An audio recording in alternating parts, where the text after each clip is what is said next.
Welcome everybody to today's Amida Cares LYL event. Oh, we have another person joining us. Welcome, Ray. Welcome. Today is a great session. We have a great session. Mr. James Brunson has joined us today. He's going to talk to us about burnout, specifically in a path to resiliency and what was resiliency during this Resiliency and restoration. And restoration. Exactly. I am so sorry I messed that up, James. You're fine. It's been a long I'm here.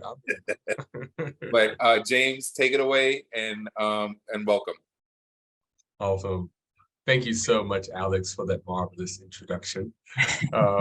It's always a gift and a privilege to be amongst people and talking about something that has value and something that we sometimes desperately need, especially during this time of year.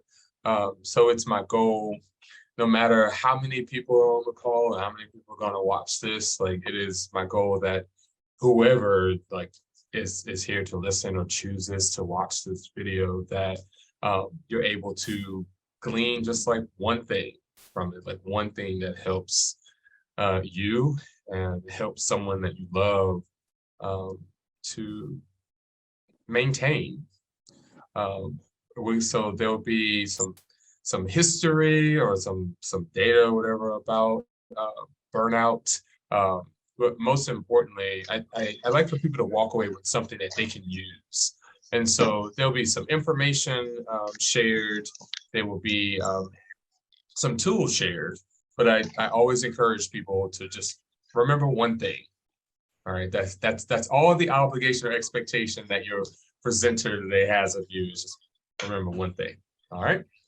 So I'm going to start the presentation. Alex, can you disable the screen sharing? Awesome, thank you. Fantastic. Try it now. I got it. And if y'all can let me know that y'all see that, that would be great, because you know, modern technology. Cool, y'all can see that? Great, awesome. I can see it, yes. Yes, and you know, in previous sessions, I try to share a little bit about me so people can feel a connection to the person which I presented. That way it just doesn't feel like you had another presentation of somebody with a PowerPoint. But it's I was raised in the Baptist church. My father's a pastor. Hopefully he'll retire this year, but who knows? He's been retired for 10 years now. But I love some engagement. And so if you have something to say, if you have a question about something, you can use the chat, or you can raise your hand, or like if there's even a moment of pause and you want to say something, like you can unmute yourself and just contribute. I am just a visitor to this space. The space belongs to the people. All right, I'm just here to stop by and share. That's it. All right, here's who I am. I'm from the Carolinas. I live in Georgia now. I live in DC now. I have several different experiences of working in different environments when it comes to therapy, hospitalization centers, inpatient centers, outpatient. Now I'm in private practice, wonderfully married. I actually got married a month ago, and that's kind of wild to say out loud. I have 2 cats that hopefully will stay asleep and not make noise behind me during this presentation. So that's me. That's your presenter. All right. Here's a little bit about what we'll go through today. And I know we have we have time, and there's so much more that we can talk about. And again, if you have any questions, comments, anything, put it in the chat or voice it. But we're going to talk about burnout, kind of have a decent understanding about it. Talk about the signs of how to notice it, ways to see those signs, exploring what boundaries are, and how they can help us to manage or prevent burnout. And then we may engage in some experiential activities, depending on how much time that we have. I may just expose it to you, and then you can kind of go on about your day and take it further as you see fit.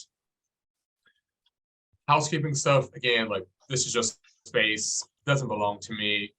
Your vulnerability, if anybody wants to share anything, listen, I am not entitled to it, but I would be grateful for it. You have permission to be yourself and ask those questions, and most importantly, breathe. Like, we're all gonna get through this thing together, day by day.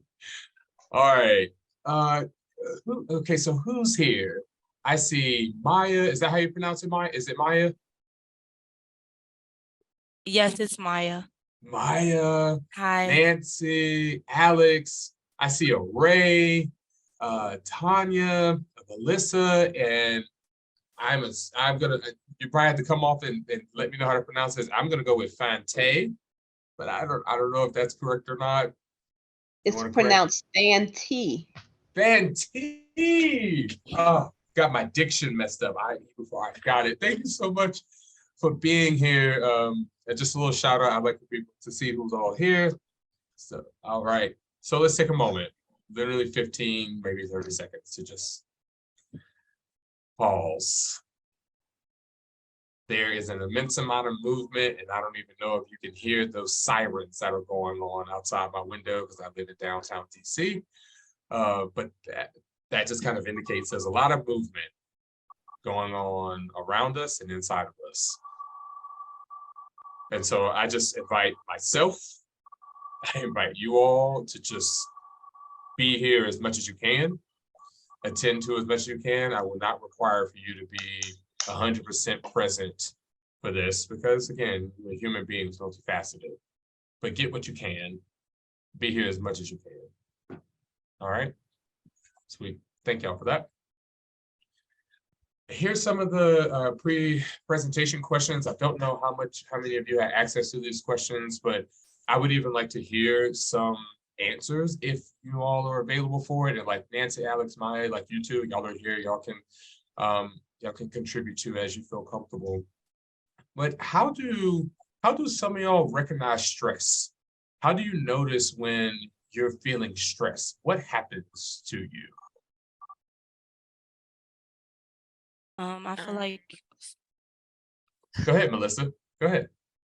I was gonna let Maya go. Well, I don't know about others, but for me, when I recognize like I'm kind of stressed out or, I kind of get a little aggravated or agitated sometimes. So it's just like I'll snap sometimes at people and I don't mean to, but it's just like I guess it's the deliverance of what I am saying sometimes.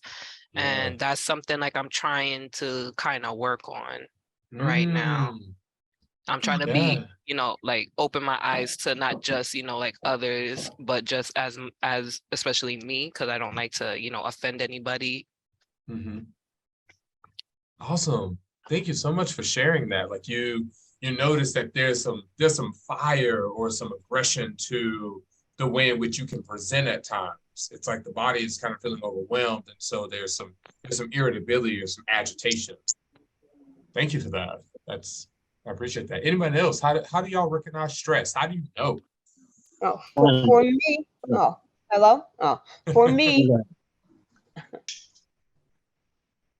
Hi. For me, I notice my voice tends to go up. Like I like just like the young lady said, I get irritable. My voice tends to go up. Like I start to, like an octave goes up. Because normally I'm a calm person and I talk quietly, but I notice if I start to get irritated, like she says, or stressed out, my voice tends to go up and I start to yell. So that's how I know for me. Yes. Awesome. Thank you for that. That is what you both have mentioned thus far, is that there's a bit of a nonverbal presentation of you that changes. It's more elevated, more agitated, more rigid, more forceful. Oh, Maya, go ahead. I feel like one way is to recognize it is when you're oversleeping, sleeping longer than usual, not going to bed at random hours, just that happens to me a lot. Like I just like oversleep. But yeah, it's one way to recognize it. Thank you for that. That is one that I would say many people are not willing or vulnerable enough to report. To say that like they're like sleeping more, because it tends to come with some shame of like, and oftentimes people kind of attribute it to like laziness, but it's like, actually, no, my body is just so exhausted from the stress. It needs more sleep than it would usually would require. There you 100%. Thank you for that. Anyone else? Hi, my name is Ray. Go Ray. Yeah. Hey, Go how are Ray. you? Great. I've noticed when I feel stress, it's the physical sensation. My shoulders get tight. I feel a headache coming on. I get quite anxious.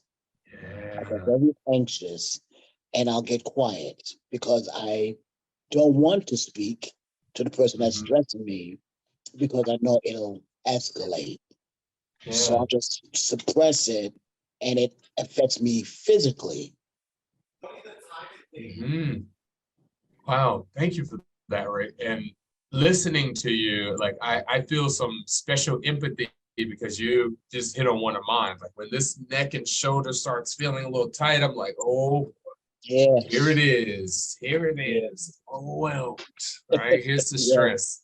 Oh, thank you for that. I directly empathize with you with that one. Thank y'all so much for what you, Alex, please. Yeah, I was gonna say the dead giveaway for me is when I'm stressed, I do that sigh, that deep sigh, like,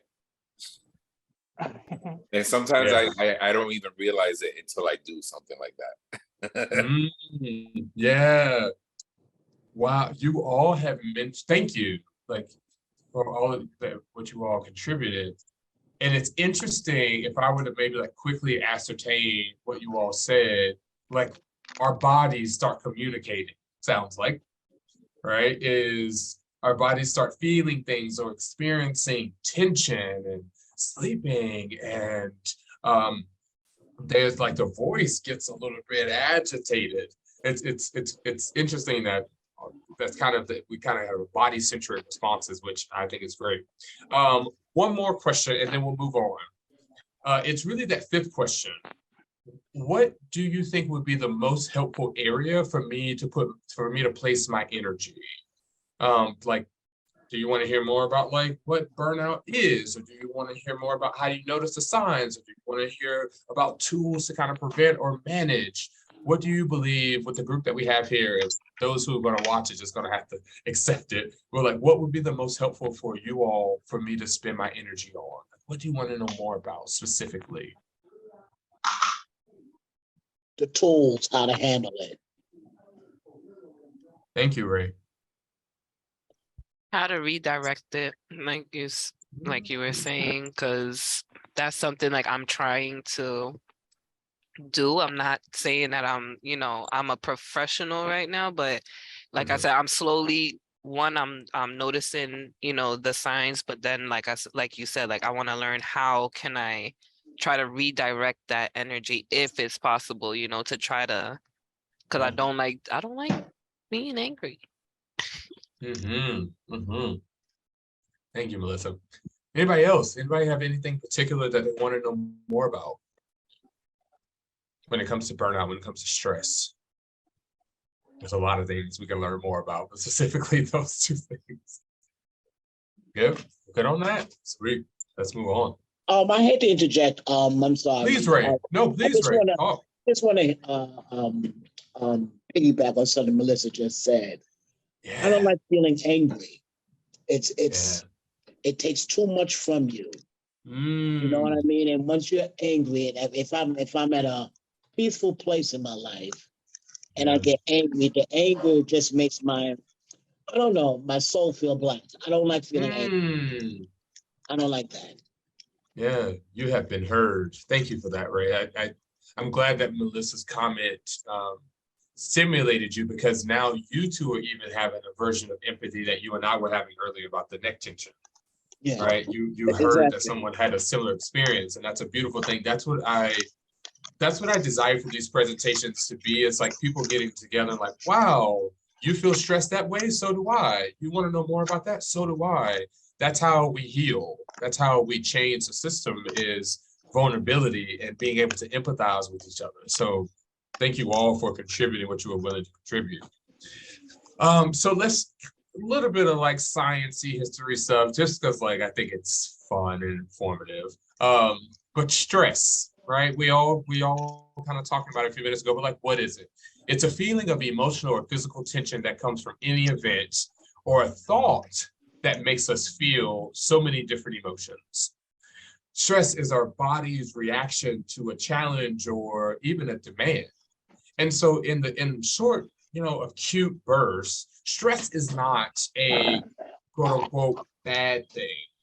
In fact, it could be a useful or positive experience to have, as in like the slide says, you avoiding danger, right? The greatest example that I offer my clients or when I'm presenting to a group of people, it's that feeling of if you've ever been crossing a street and you notice that a car is getting a little bit too close to the crosswalk, you kind of speed up to get out of the way. Well, that is your body responding with stress to a situation that it motivates you to move, right?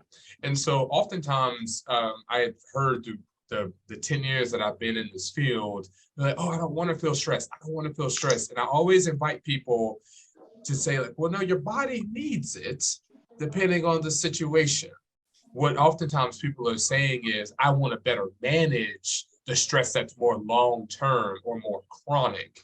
And so stress in the extended duration can be quite harmful to our physical and our emotional health, okay? So there's 4 different types. You have physical, you have social, you have psychological, you have social spiritual. And so the ones that like oftentimes when I'm doing these presentations, we do the social or like our workloads, if you will, but like there's so many different types. The one that I find myself doing a lot more explanation of is the one that's at the bottom right of the screen that says like, who am I? Psychosocial or psychospiritual stress is the questioning of like, all right, who am I? Who do I want to be? How do I want to live in this world? How do I want to function?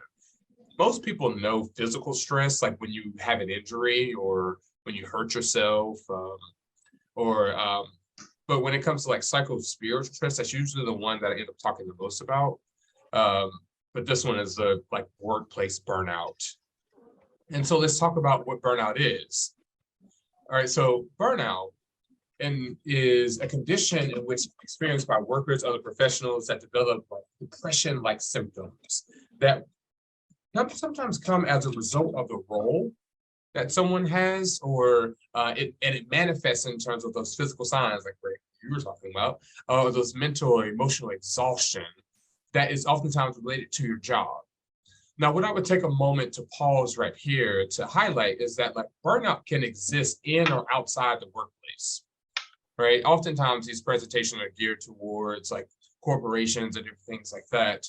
But burnout is any time that a role in which one person plays creates an immense amount of dysfunction for them, where their bodies take on depressive-like symptoms. Maya, when you mentioned the oversleeping, my brain went to burnout, depressive-like symptoms. And in my world, as a clinician, what we call that is hypersomnia, right? So most people have heard of insomnia, where it's like you can't sleep or it's trouble falling asleep or trouble staying asleep. But hypersomnia is another depressive like symptom that I'm assessing for whenever I'm listening to somebody who's managing their stress or they're talking about their symptoms. It's like, oh, your body is needing more sleep because it is overfunctioned or burned out from your job or your family or your relationships or society, right? Like we all have a role in society, and sometimes society is where the burnout comes from, whether it be socioeconomic status or race or sexual identity or gender expression. There are these roles or these parts that we play in our society that create an immense amount of burden. So it doesn't have to just be your workplace, okay? Here are some of the psychological signs. You got reduced performance and productivity at the job. There's anxiousness, right? You said the anxiety. There's detachment, low mood, trouble concentrating. Like there's job turnover. Some people don't go to their jobs anymore. There's low commitment to things. There's frustration, as some of you mentioned. Some of the physical signs. You got exhaustion, aches, headaches. Oh, wait, let me write this. Something, oh. Go ahead. Well, no, that's just, are you good at putting Who's them on? that? Is that Nikki? Nikki, could you mute your mic for us? Yeah.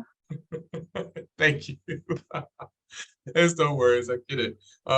Something that is oftentimes reported in my sessions is that a lot of times people talk about stomach pain.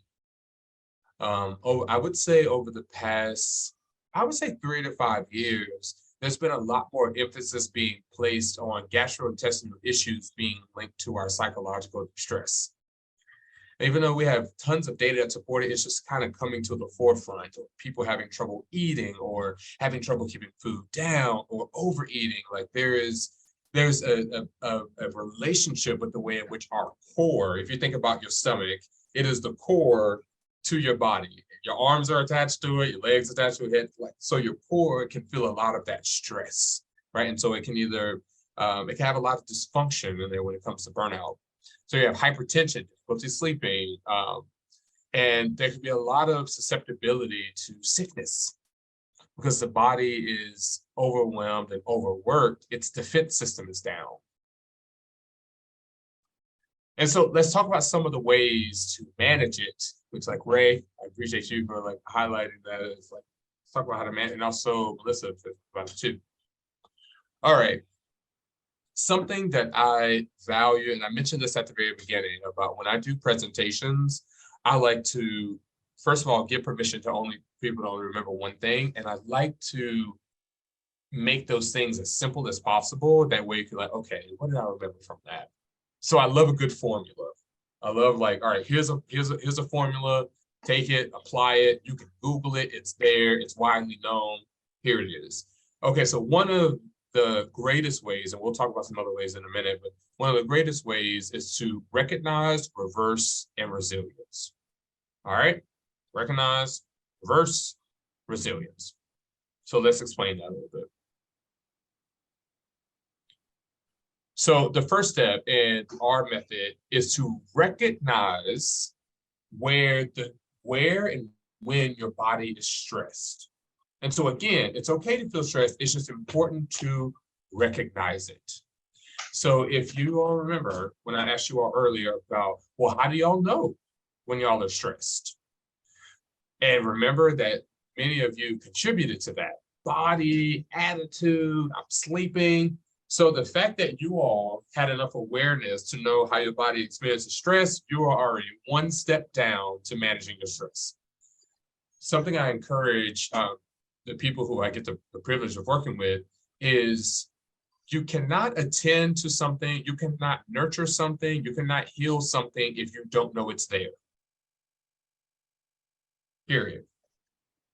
You cannot attend to something, you cannot nurture something if you are unaware of where it exists. All right, so being able to recognize, super important. All right, and we'll talk about how to do that. To reverse it, all right, if you haven't been able to recognize yourself or deal with it before it becomes an issue, the next step is try to remove that stress from your life while it's happening. All right? So I will give you an example, and I love this phrase of like, most of us overthink while we're stressed. So trying to stop ourselves from getting carried away with our thoughts is a good way of dealing with stress. So does anybody want to give me an example of a stressful situation between, actually, anything? I'll just leave it open. Any examples of a stressful situation?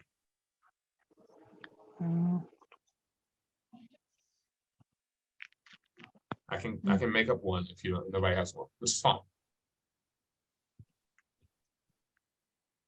Okay, I'll give you an example. Okay, so imagine you are interacting with a friend, and you and your friend are having conflict, and you notice that your friend has now said something that is hurtful, and now you are starting to feel stress. Now, you could not stop your friend from saying that word or making that phrase, so you weren't able to stop it. And so now, as this formula would suggest, it's like, okay, how do we now reverse it? How do we now get ourselves out of this stressful situation? And so what we'll talk about later is this thing called boundaries. And so if I'm talking to my friend and my friend says this thing that I don't like and now I'm feeling stressed, but I can't stop it, it's already been said. Now I get to say to my friend, hey friend, I think I need a moment to myself. Let me step over here. Okay? That's just an example, right? Hey, Mo, hey, I couldn't stop you from saying that stressful thing. And so because I'm feeling really, really stressed right now, I'm gonna take a moment to go breathe. I'm gonna take a moment, okay? We'll explain more about that. And if you have any questions or comments as I'm like talking, please feel free to put it in the chat and I'll go back to it, all right? Resilience. So we got recognize, we got reverse, and we got resilience.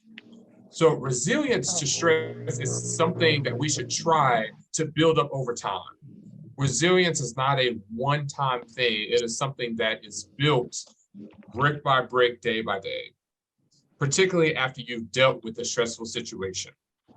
So I love this quote. Building resilience is not about how quickly or easily your stress response is triggered. It's about how long it takes for you to come down. So I believe it was Melissa and also Ray. You both mentioned how you don't like to feel angry, right? I don't like to feel that emotion. Now, here's something I would offer you to consider. While emotions are uncomfortable at times, while they are, they can be distressing, they could be distracting, emotions are messages from our brain to the rest of our body. Okay? Everybody heard that? It is a message from the brain to the body. So basically, your brain is trying to communicate with your body. Now, when have you ever said to yourself or said to another person, I am really tired of feeling joy.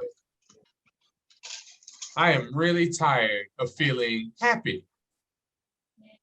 I'm really tired of feeling relaxed. I'm going to bet my bottom dollar that nobody on this call has ever said, I'm really tired of feeling satisfied, joy, happy, and relaxed. Never. Never. No. So whenever I think about that, I'm like, so interesting. When our brain is communicating to the body relaxation, we don't have no problem with that. We don't mind that at all. When we feel joy, we don't mind that. When we're feeling happy, fully accepting of it. But if our brains start communicating sadness or anger or frustration, for some reason, those emotions we're ready to get rid of relatively quickly. And so what I offer to people, particularly when we start talking about resilience, is as your body is trying to communicate with you, your mind is trying to communicate with the rest of your body, it is not doing that simply because it wants you to be distressed or uncomfortable. It's trying to connect with you. It's trying to say, hey, something is either going on outside of us or going on inside of us. And so what we'll talk about it some more later when we talk about like boundaries, but like what has to be at the core of us managing our stress is the acceptance of our stress. I'll give you an example, and maybe this will make it a little bit more plain. Have you ever had the experience of either you were trying to call somebody or somebody was trying to call you and they couldn't, and you couldn't reach them and you really needed to talk to them? What do you usually do? You keep calling, right? Or you may send a text, or you may send an email, or you may try calling them again because you really, really, really need to talk to them. Or somebody's really trying to call you, right? That keeps calling and keeps calling and keeps calling, and it doesn't stop calling until you answer the phone. Your bodies, our bodies, when it's expressing emotions, it is trying to call you. And so when you ignore the call, it's going to keep calling. Every time you ignore that anger Every time you try to push it down or sequester it or box it up, it's going to keep calling because it's trying to communicate. And so what I tend to invite people, particularly when it comes to resilience, it's like, hey, are you answering the call of what your body is trying to tell you right now? So going back to that question of how do we feel stressed, I was proud to hear that you people have answered the call enough of your body to know when it's communicating stress to you. So that's important. And so if once you recognize the stress and you try to reverse it, you try to detach from the stress. Once you detach from the stress, then comes the focus of, wow, I experienced that stressor. It did not overthrow me. It did not end my existence. It has now built something. Okay, and we'll talk more about, I'll give you another formula later. Does that make sense? So the biggest takeaway from the 3 R's, particularly with resilience, is every time that you answer the call, you build connection. And answering the call of your emotions doesn't mean that you have to act on the emotion. It just means the recognizing that there's an emotion there. Okay? We'll talk more about it. We'll move on. Okay, that one excited. Going on the train. Nikki, I want to read your comment. Going on the train, you're tired, know where to sit, and you're elbow to elbow. Yeah, absolutely. Yep. That sounds like a stressful situation. And so as you recognize that it's stressful, right? Obviously, if you're trying to get somewhere, you may not have the option to reverse it right then and there. You may not, which would be to get off the train or move to another train car. And sometimes that is an option. Sometimes it is an option that if the train car is too crowded, or I have a client right now who experiences a lot of anxiousness on public transportation. And so what we've discussed is when you can't control the environment that's on that train, how are you controlling the environment of you?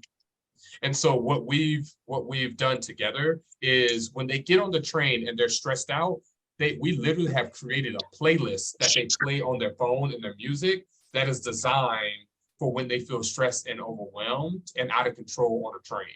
But that's just one technique. But we can talk more about that. Okay. Let's move on. Let's see. All right.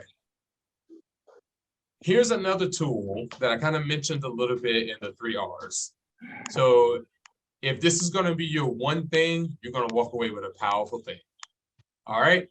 So boundaries, what are they? Here's what they are. The emotional, physical space between you and another person. It's the demarcation or the separation about where you end and another person begins. Or it's the emotional, physical space that you need in order to be the real version of you without the pressure of being something else that you're not. An example of a physical boundary is behind this lovely curtain, there is a glass door that is separating me and my cats. Like they can't get to me because there's a door there. They can try, it ain't gonna happen, right? So boundaries are what separates us between other people. Now, hear me clearly. I said separate, not disconnect. Okay, a little bit of wordplay right there, and I'll tell you why. Okay, healthy boundaries. This is just like an image of the different type of boundaries and different boundary typologies. So you have healthy boundaries, limited boundaries, which means like they're kind of non-existent, or you have loose boundaries. It's the person who's kind of a yes person, or rigid boundaries where they're completely closed off. But we'll talk about that. Let's see, we got 19 minutes. So I may rush through this just a little bit because I want to introduce y'all to another formula that I think could be a tool to help you all manage stress or manage burnout. But basically, boundaries are a way that we take care of ourselves. They help us to grow and they help other people to grow. And you must develop boundaries in order to really maintain that safe connection, not only that you have between you and another person, but that you have between you and you. Okay? And you all have access to this PowerPoint, so like don't stress yourself and try to remember everything that's on these slides. You'll get it. Here's the thing. I'm gonna skip to this.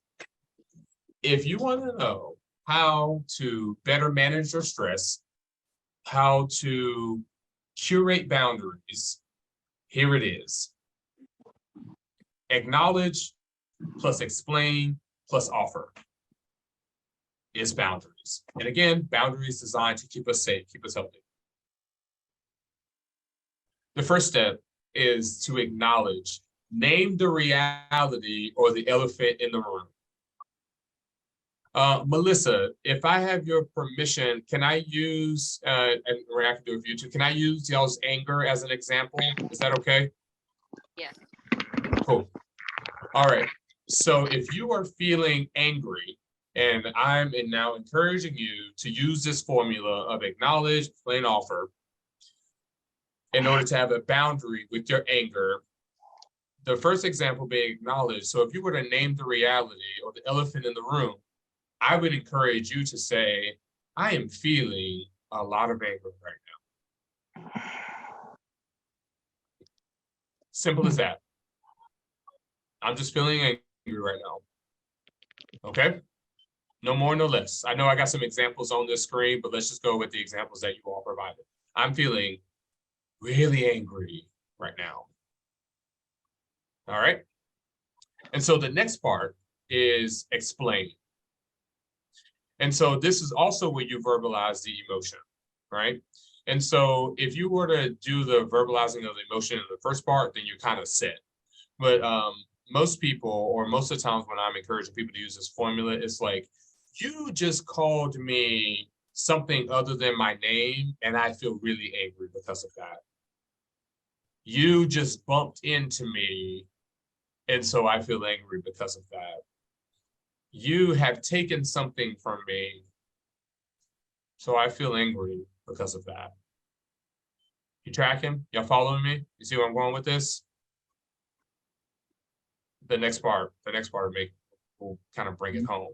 But basically, in this section of the boundary, you deserve to let people know, you deserve to let yourself know what you're actually feeling. Got to verbalize it. So earlier, when I was doing the 3 Rs and I talked about the acceptance of the emotion of the call, what I believe we all of us that are on this call and whoever's going to watch this video, what we all deserve to have more of is the recognition of what we're experiencing by naming the emotion of what we're experiencing, okay? Good and bad are not emotions, right? So if you say, you just ran into me and I feel bad about that. Now, I guess unless it was hurt, I feel bad about that. Bad is not an emotion. That's a description of an emotion. So you deserve to say, I'm feeling frustrated because of that. I'm feeling sad because of that. I'm feeling irritated because of that. I am feeling annoyed because of that. I am feeling X, Y, and Z because of that. You feel me? So if that's going to be your one nugget takeaway too, is that like good and bad and well, fine, okay, those are not emotions. Those are descriptions of emotions. You probably hear it like when you go to work or interact with somebody, they say, oh, how are you doing today? And what do most people say? Fine, okay, good, or bad. If you think about it, that you're relying on that person to really understand what that means. But imagine if someone came to you or you went to someone, you say, how are you feeling today? And they say, I'm feeling really sad today. I'm feeling really happy today. You're going to have a better understanding of what they mean. So you yourself deserve that when you're trying to manage your stress or trying to manage your boundaries, that you're actually verbalizing what it is that you're experiencing. Okay? This next part is the offer. And here is where the real meat of the boundary is kind of set. And you deserve to not assume that people know what you need. You have to voice it. So going with that example of anger. Hey, friend, you know, when you were talking to me the other night, I really felt angry about some of the things that you were saying. And so I realized that maybe you and I shouldn't talk about that right now. You feel me? Does that make sense? So it's the acknowledgement of what happened when you and I were on the phone. How I felt about us on the phone is I was angry. And what I need us to do, or what I'm going to do, is that I don't want to talk about what's going on between you and whoever. Questions about that? Any questions? Does it make sense? I saw some head nods as I was explaining. Does it make sense? Yeah. Yeah. Ray, what about you? Ray, I'm curious. Can you tell, what do you think about this? You know what? You're giving me a lot of lessons here. And it's also, I'm telling you, this seems like this is my whole life right here. Because I don't know, maybe because it's the Pisces in me, but I have this thing where I'm a Pisces too, Ray. You see, Hey. that's why. Wow, look at that. That's There why we y'all was on the same go. page. There we Wow. go. Look that's at what that. it is. And we usually, you know, we're so kind-hearted and you know, we're giving to the point where there are no boundaries set. And then when somebody crosses a line or becomes disrespectful, you know, it's like a slap in the face because, hey, I just fed you. I just gave you money. You know what I mean? I let you sleep in my home. And you set a boundary by maybe you disrespected someone in my family or you took something without asking. And for you, it's okay. But if I say something, how dare you, Ray? You know, because I never set the boundaries. Yes, or when you do try, or when we do try to set the boundaries, what we're happens? being looked at as we're being difficult. Exactly. You're better You're than a problem. us. Right. Exactly. And it's Problematic, just like, acting funny. and it's like, Right. then it's like we're stuck in a space, or at least I know I'll be stuck in a space sometimes where it's just like, okay, so what do I do? Because it's like, if I get really upset about it and I go off, I'm wrong for doing that. But then when I take the calm route, it's like people are walking over me or they don't respect anything that I'm saying. That part. No respect. No respect. Because they're so used to us saying yes all the time or giving them what they want. Exactly. Exactly. This is so, I Ray, wish I could you my zodiac twin. You my zodiac twin right there. I really want to highlight, first of all, like, thank you both for like the vulnerability and engagement that you're having with each other right now. Because like, first of all, like I said earlier, it's restorative and healing to have somebody go like, oh, me too. Yeah. Like, oh my gosh, like that same thing is happening to me, because it, first of all, it makes you feel like you're not alone and you're retied back to our human nature. Like, wow, somebody in here is struggling just like me. And I think I wish I could bottle this up and kind of use this to show like other people, because what I hope that you two hold on, listen. Tanya, can you mute your mic? Can you mute your mic, Tanya? You okay? Uh-oh. I don't think Alex is here to mute. Oh, there we go. Thank you so much. Thank you so much for that. What I heard from the both of you is you have some relationships that have grown to be reliant on you not having boundaries. Right. Right? That they are in some ways dependent, and they have been taught by you that you will accommodate, that you will extend yourself for people. And so when you try to take that back, what I would offer the both of you is anger is oftentimes used as our last attempt to get the reality that we want. That is what our bodies use anger for. If we can't get what we want, our brain says, turn it up. Yeah. Turn it up then. Because the only way they're going to hear you, and I think, Fonte, you even said it earlier too, about getting louder. The only way I'm going to be heard is if I get louder. The only way I'm going to be respected is if I get aggressive. And so your anger, here's where I would maybe encourage the both of you to maybe think about. Your anger is trying to curate the boundary that you've always needed. Yes, that's true. Yeah. Your anger is trying to supersede you to do a boundary that you haven't voiced. Yeah, I think that's what it is, because it's like it's more like it comes from like a frustrated type of place sometimes. Absolutely. And so what I would offer you now, and maybe somebody else on here has an experience with anger too when it comes to your relationships. Listen, if you make a boundary and it doesn't piss somebody off, it's probably not a boundary. Mhm. because boundaries are supposed to change our relationships. They're supposed to change how much we make ourselves available. So if you make yourself less available for somebody and they don't notice, you probably haven't changed enough. Mm. So there's that, right? Right. And boundaries, when you make them, or you may want to consider, if you know, when you think about the things that make you the most angry, think about if you've actually voiced to that person exactly how you feel about what's going on. Mm. Because again, the anger is just kind of pushing you to make the boundary that you haven't proactively made. Right. Okay. Right. So it's just something to think about. There is, your body is kind of tired of having to use anger to fight all of your battles. You can use some vulnerability to fight those battles. Meaning, hey, I no longer can do this thing that I always do for you. And it makes me sad that I can't do it anymore, but my body is tired. Right. Can you imagine if somebody came to Right. you and said, my body is wore out from doing all the things that I do, and I want to get angry at you, but it has nothing to do with you. It has everything to do with me.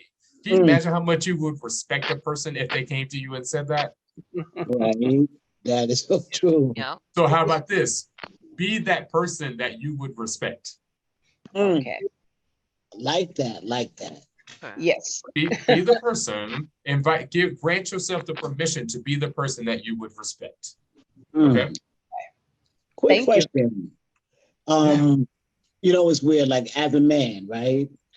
Mhm. I'm not into that disrespectful talk. You know, I still open the door, pull out the chairs, walk on the right side of the street.